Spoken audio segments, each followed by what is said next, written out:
አከራይ ለተከራይ ቤቴ ልቀቅልኝ ወይም ዋጋ ጨምርልኝ ይለዋል። ተከራይ ደግሞ ዋጋ አልጨምርም ቤቱን ግን ለቅልሃለሁ ይለዋል። አከራይ በቃ ምትለቅልኝ ከሆነ ነገ ብትለቅልኝ ብሎ ያስጨንቀዋል።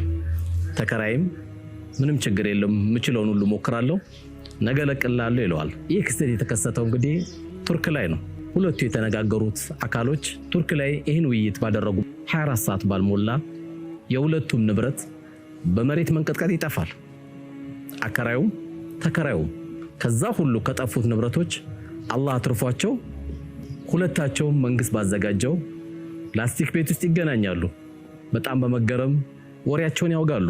ታዲያ ያን የምናወራው የነበረው አንተም ቤት ልትፈልግ እኔም ሌላ ሰው ላከራይ የነበረውን ያወራናቸውን ወሬዎች ለምን ለዓለም ህዝብ አናስተላልፍም ብለው ይሄን መልእክት የውለኛ ማድረሰውናል። አላህ አከራይ ሲያደርግህ የወደደ እንዳይመስልህ ተከራይም ሲያደርግህ የጠላህ እንዳይመስልህ። አላህ ለሚወደውም ለሚጠላውም እቺን የቅርቢቷን ህይወት ሊሰጥ ይችላል።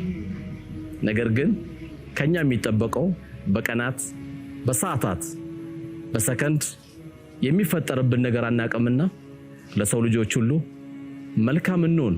ወጀዛኩሙላህ ኸይረን።